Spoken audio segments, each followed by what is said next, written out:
Polisi bergegas ke jalan 122 Canebrake Drive ketika mereka menemukan tunangan korban Bradley Post di luar apartemen masih berbicara di telepon mondar-mandir dengan cemas. Ekspresinya mengungkapkan kesedihannya. Bradley melangkah ke dalam hanya untuk berhadapan langsung dengan kenyataan mengerikan yang terjadi di rumah mereka. Para detektif menggeledah seluruh rumah, dan apa yang mereka temukan sungguh mengerikan. Salah satu detektif memperhatikan kaki Christina terlihat, dan Christina tergeletak tidak bergerak di lantai, dikelilingi cairan merah. Tepat saat para detektif hendak mengosongkan rumah itu, sesuatu yang aneh menghentikan langkah mereka. Kelopak mawar bertebaran di mana-mana, kontras yang meresahkan dengan kekacauan yang terjadi. Ini sangat aneh, dan ada juga bau kimia dan banyak sekali cairan merah. Bau kimia yang tajam bercampur dengan bau cairan merah itu yang menyengat memenuhi udara.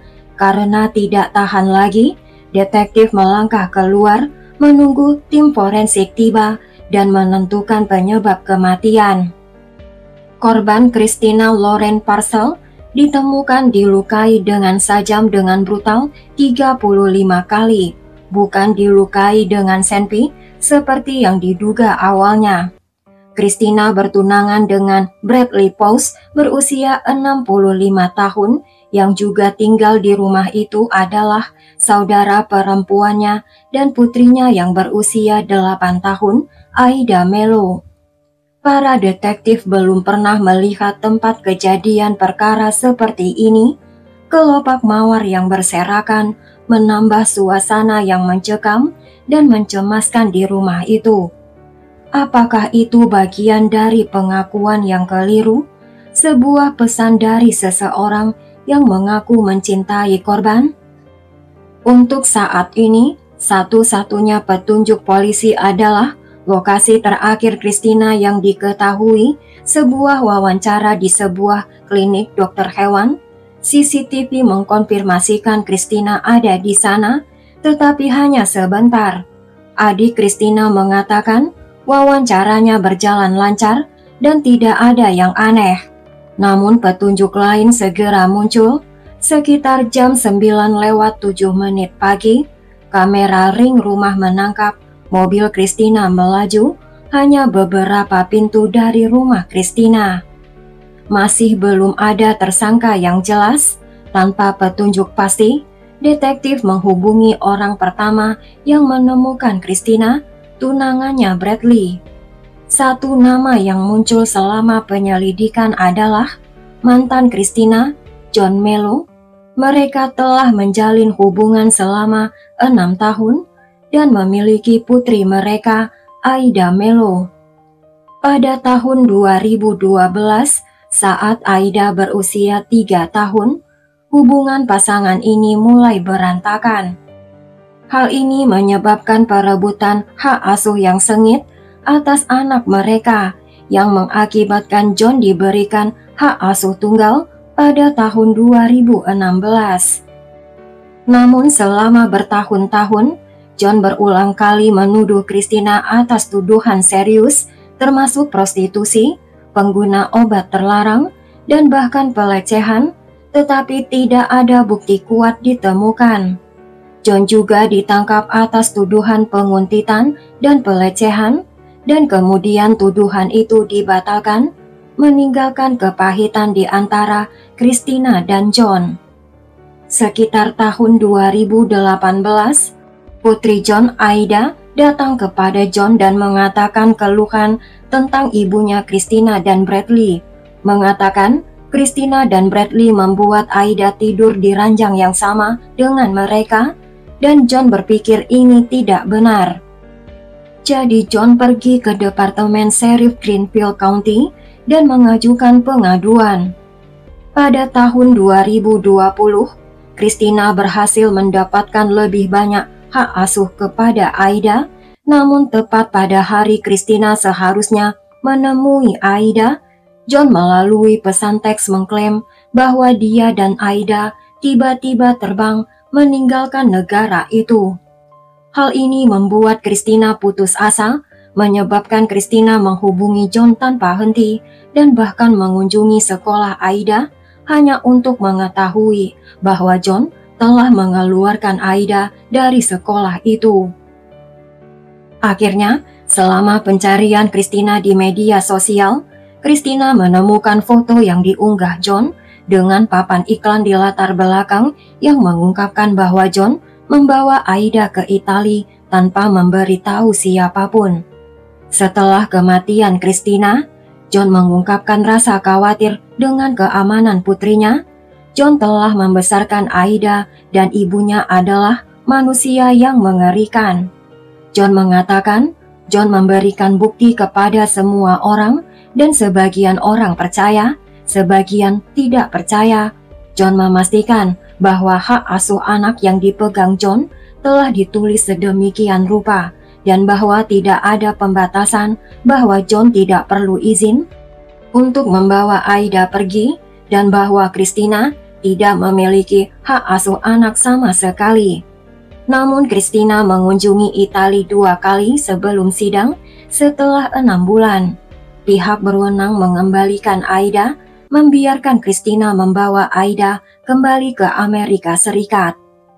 Pengadilan memutuskan bahwa John Mello telah melanggar hak terbatas Christina dengan mengambil putri mereka tanpa izin.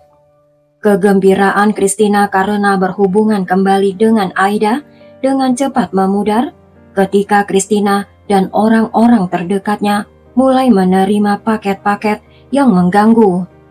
Di dalamnya terdapat foto-foto intim dari hubungan masa lalu Christina dengan John, sebuah tangkapan layar atau screenshot yang menunjukkan Christina mengunggah foto-foto ini di situs pendamping untuk mencoba menjual dirinya sendiri.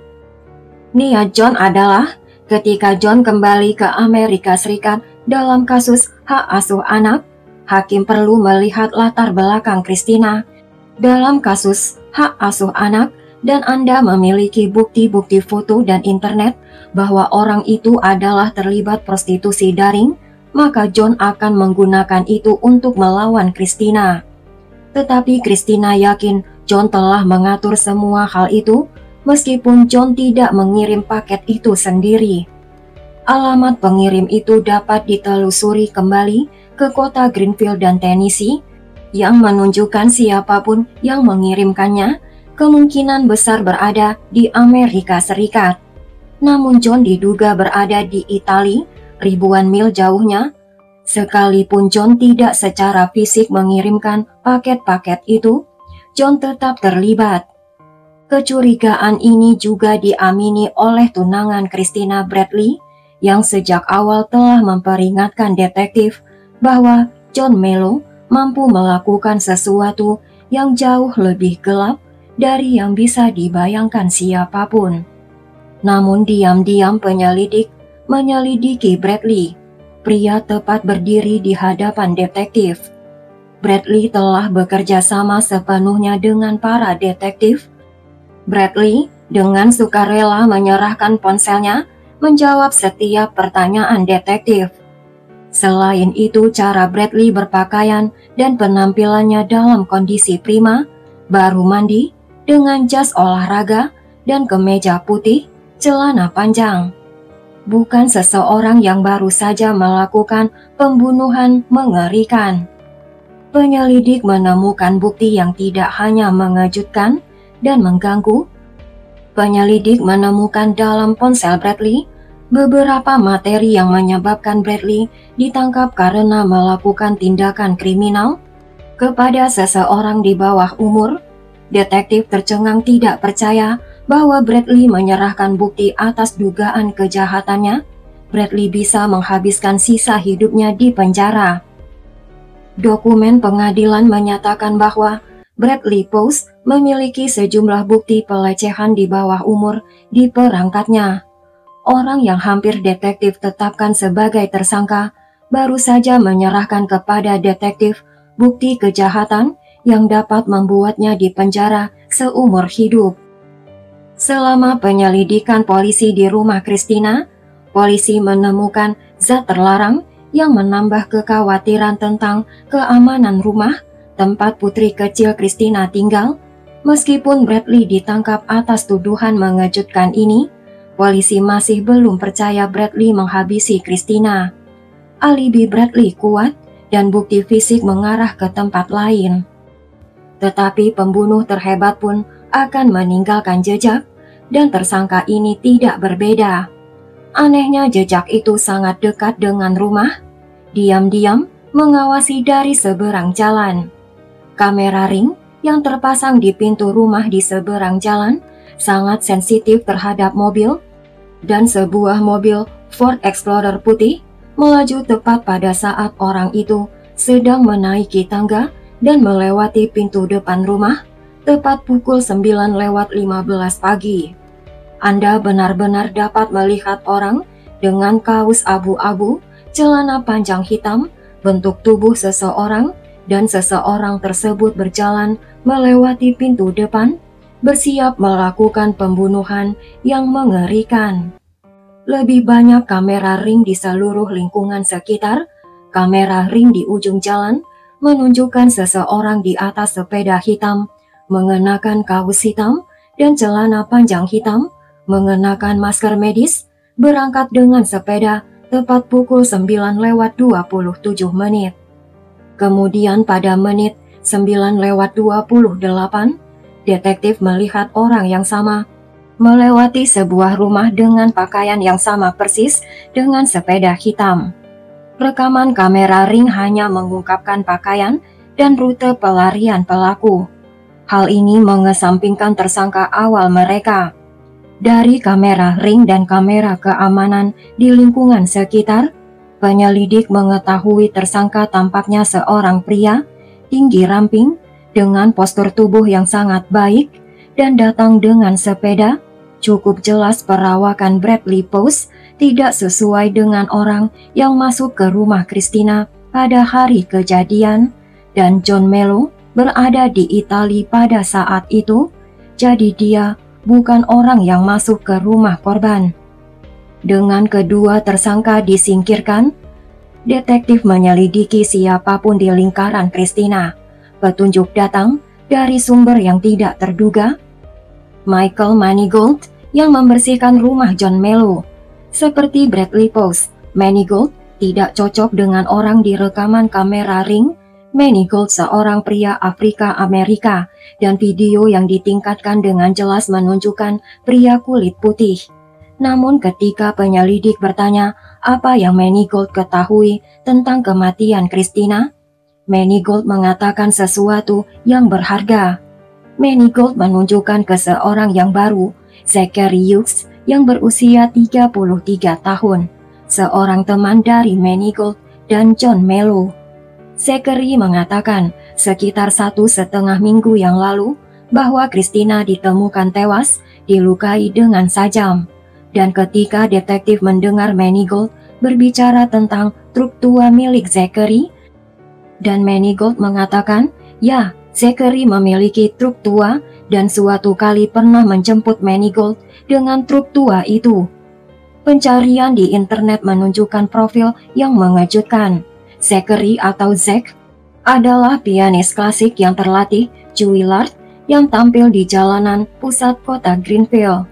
Manigault mengungkapkan mobil truk putih yang dikendarai Zachary merupakan apa yang dicari polisi di daerah tersebut. Dalam hitungan menit, penyelidik menemukan sesuatu yang menempatkan Zachary di tempat kejadian perkara. Sistem pembaca plat nomor otomatis di pusat kota Greenfield menangkap Zachary terkait dengan pembunuhan Christina. Ada gambar kendaraan Zachary memasuki pusat kota dengan sepeda hitam di bak truknya, dan sepeda itu sesuai dengan deskripsi sebenarnya. Stangnya sama, remnya berada di tempat yang sama persis, frame sepeda sama. Dengan informasi ini, detektif benar-benar fokus dengan Zachary sebagai tersangka utama. Ketika polisi tiba di kediaman Zachary dengan surat perintah penggeledahan tanggal 3 November 2021, Zachary berjalan keluar dengan tenang, seolah-olah Zachary telah menduga kedatangan polisi. Zachary mengangkat tangannya mundur ke arah polisi, menyerah tanpa perlawanan. Sikapnya terasa aneh.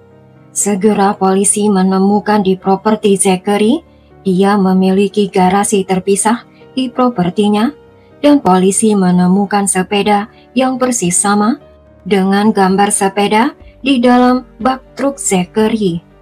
Sepeda itu telah dicuci dan bersih sebelum ditemukan polisi.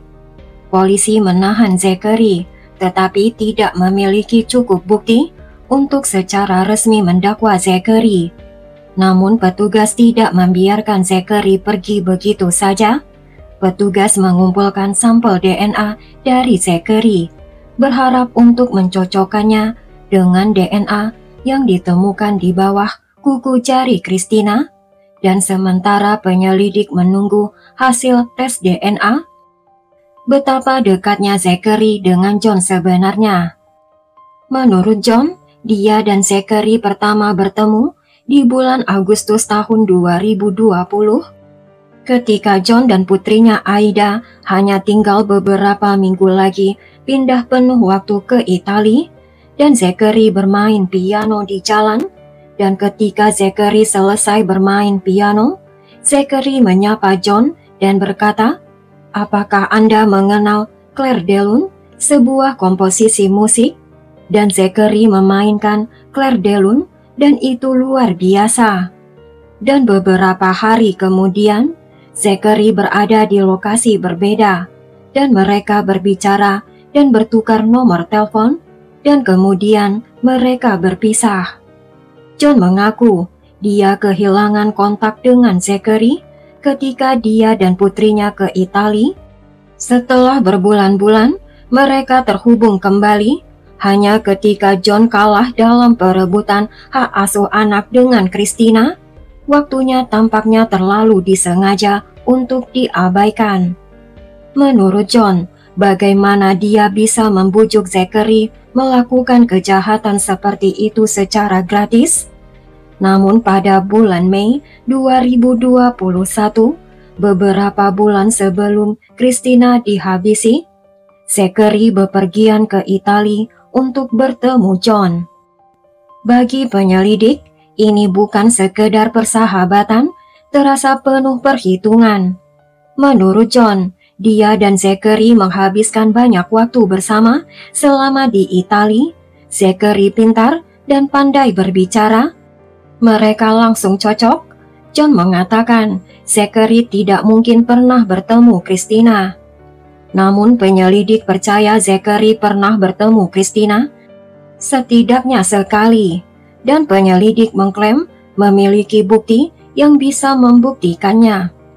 Bukti terakhir yang akan menentukan nasib Zachary datang dari bawah kuku jari Christina. Hasil DNA menunjukkan DNA Zachary Hughes adalah ada di bawah kuku jari Christina Parcell. Penyelidik bisa mengeluarkan surat perintah penangkapan Zachary, dan Zachary memutuskan untuk menyerahkan diri. Zachary tidak seperti orang yang detektif tangani dalam masalah pembunuhan. Zachary memakai setelan jas, dia pianis, dia hanya duduk dan dia tidak kasar. Pertanyaannya adalah, apa yang mendorong pahlawan lokal ini, seorang pianis lulusan Juilliard tanpa catatan kriminal, untuk melakukan pembunuhan paling brutal? Selama persidangan, ruang sidang dipenuhi oleh para pendukung yang menolak tuduhan itu. Namun penyelidik tetap yakin Zachary adalah pembunuhnya.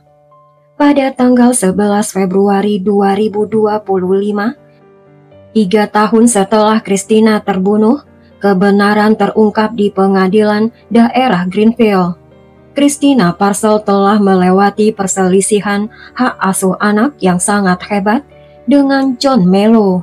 Zachary mulai memasukkan dirinya ke dalam pertempuran hak asuh ini atas permintaan John Mello, dan bukti DNA menunjukkan Zachary adalah pembunuh berdarah dingin. Kesaksian pemeriksa medis menggambarkan kekerasan yang begitu ekstrim sehingga mengejutkan para pengamat pengadilan. Ada 35 luka sajam pada Christina dan kuku jari yang patah menjadi tanda korban mencoba membela diri. Jaksa mengungkap bukti digital ketika John Mello berangkat ke Italia. John dan Zachary mulai menggunakan WhatsApp untuk tetap berhubungan. Setelah Christina membawa Aida kembali ke Amerika Serikat, komunikasi John dan Zachary meledak melebihi 1.700 pesan teks ditemukan di ponsel Zachary. Meskipun dia berusaha menghapus pesan teks itu, penyelidik berhasil mendapatkan kembali pesan teks itu. Pesan dari John Mello kepada Zachary, "Ganggu dia 5142. Jaksa yakin John memberikan Zachary nomor ponsel Christina yang berakhir 5142. Di antara pesan-pesan acak, penyelidik menemukan jejak pesan lain yang dipertukarkan hanya beberapa jam setelah Christina Parcel dihabisi. Pada jam 2.53 siang, pesan teks berbunyi, "Telepon selesai, kabari Anda baik-baik." Untuk menjawab pertanyaan John Mello, bagaimana penelitian musik berjalan? Bagi detektif, mereka mengucapkan kode untuk menghabisi Christina. Bagi detektif, penelitian musik ini merujuk pada pembunuhan Christina telah dilakukan dan Christina telah meninggal. Tetapi penjelasan John Mello anehnya terdengar santai. John Mello mengaku itu tidak lebih dari 2 musisi yang sedang mendiskusikan sebuah proyek. Namun kejutan terbesar datang dari mulut si pembunuh itu sendiri. Zachary mengaku secara terbuka tanpa ragu-ragu dia adalah pembunuh Christina. Zachary mengklaim Christina adalah bahaya bagi anak-anak dan putrinya sendiri. Zachary meletakkan sepedanya di jalan masuk rumah korban. Dia mengambil seikat mawar lalu berjalan ke pintu dan membunyikan bel. Seorang wanita datang ke depan. Zachary mengatakan padanya bahwa dia punya kiriman untuk Latina Parcel, saudari perempuan Christina. Jadi Zachary menyerahkan kepada korban seikat mawar-mawar itu, lalu mengeluarkan senpi dan mengarahkannya kepada korban dan menyuruhnya diam dan kembali ke dalam. Christina mencoba melawan balik, dan dalam periode itu mawar-mawar itu berguguran, kelopak dan tangkainya berhamburan, dan Zachary terus menyerang korban hingga akhirnya mereka jatuh ke lantai, dan Zachary menghentikan serangannya ketika korban berhenti melawan. Bersamaan dengan pengakuannya, Zachary mengungkapkan banyak rincian, beberapa di antaranya tidak diizinkan oleh hakim untuk dibagikan di pengadilan. Namun klaim Zachary menggambarkan Christina secara negatif. Zachary mengklaim mencoba cara lain terlebih dahulu, termasuk melampirkan dugaan pelecehan anak. Ketika upaya ini gagal, Zachary merasa tidak punya pilihan lain selain menggunakan caranya sendiri. Zachary menarik terduga rekan kriminalnya, John Mello. John meminta Zachary untuk menghabisi korban seharga $10.000. Zachary mengatakan pada John, tidak ada uang sebanyak itu yang akan membuat Zachary tergoda untuk menghabisi Christina. Satu-satunya cara Zachary akan melakukannya adalah jika Zachary benar-benar yakin bahwa putri John, Aida, tidak hanya dalam bahaya, tetapi adalah satu-satunya cara untuk menyelamatkan Aida dari bahaya adalah mengambil hidup Christina Parcel. Pengadilan juga mendengar pengungkapan yang mencoba membenarkan tindakan Zachary. Pada bulan Agustus 2022, setahun setelah kematian Christina, sebuah gugatan perdata menuduh Bradley dan Christina telah mengambil foto dan video tidak pantas dari seorang gadis yang merupakan kenalan keluarga. Yang lebih meresahkan, gugatan itu mengklaim Christina yang bertanggung jawab atas pengasuhan anak gadis itu hadir dalam pembuatan foto dan video tersebut, tetapi juga dia membantu Bradley menyimpan materi tersebut. Namun jaksa membalas bahwa kemarahan Zachary tidak membenarkan tindakannya. Juri memutuskan main hakim sendiri tidak memiliki tempat di dalam hukum. Zachary dijatuhi hukuman penjara seumur hidup. Dia juga menerima hukuman penjara seumur hidup kedua atas pencurian dan tambahan 5 tahun penjara lagi atas kepemilikan senjata. Pada tanggal 20 Februari 2025, pihak berwenang mendakwa John Mello dengan tuduhan membantu pembunuhan. Sekarang John dipenjara menunggu sidang. Namun di tengah tragedi ini, ada anak yang tidak bersalah, Aida, yang kehilangan ibunya oleh ayahnya sendiri. Aida untuk sementara ditempatkan bersama teman-teman John Mello setelah putusan pengadilan keluarga. Sampai di sini kasus ini guys, ambil pelajaran positif dari kasus ini dan buang jauh-jauh cerita kekerasan yang ada di dalamnya. Bila suka ceritanya, berikan subscribe, like, dan tekan juga loncengnya. Thank you for watching this video guys.